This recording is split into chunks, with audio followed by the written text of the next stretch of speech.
Welcome to System Dynamics Online Tutorials. In this session we're going to cover the setup of standard operations within the manufacturing suite of Dynamic 3i. Under the manufacturing, within structures and routings, and under maintenances, we have the application for setting up standard operations. And what this allows us to do is, for any given route that a particular product is going to follow down the assembly line or within the manufacturing process, the sequence of operations that that particular product goes through from a work center perspective. On each one of the routes, you can manually input all of the operations that are going to occur. If, for instance, a particular operation was to increase or decrease, say, for the time requirement or the setup time, what would have to be done at that point is all of the routes would have to be gone into one by one and have those particular operations altered. By setting up a standard operation, this allows us to maintain that operation in one focal point or one spot here. And then there's a standard operations update, which is covered later, which actually flushes those changes into my routes. So it's much along the line of, say, a mass parts replacement. In my structures, this is an operation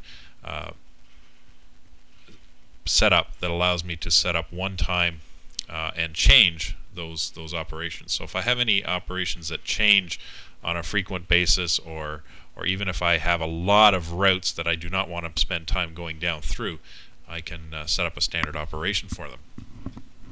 All the system's required to do is simply enter the operation code that it's going to be known by, and the system will verify whether that exists or not, and give it a description for that particular operation. Maybe this might be my bottle labeler.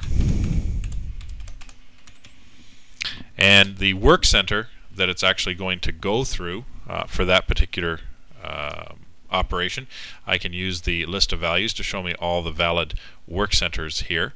And I picked my work center 650, which is previously defined. And what I do is the time for one, so if I wanted to figure out my time for one label of one bottle, I put that in here. Of, say, 0.025, say, as far as the time is concerned. If I have any setup time that's associated with setting up this particular work center and the bottle labeler, so if it took me 15 minutes or half an hour to make it ready to do the run of my my finished good, I would put my setup time in here. So let's say it took us 0.25 of an hour to actually run or actually set up. The pieces per run hour is an information only that to the system. So if I expected to have 5,000 bottles come through here on this particular example, I would simply put 5,000 pieces per run hour. It's not used anywhere in the system. It's just an information only for that operation. Again, setting up a ratio of pieces per paid hour based on my information throughout the system. If my pieces per paid hour might have been might be 6,000, or hopefully it would be the same. But if there was something different, if I had pieces per paid hour, it might only be 4,000 per paid hour. Again, this is information only. It's not mandatory to even be entered.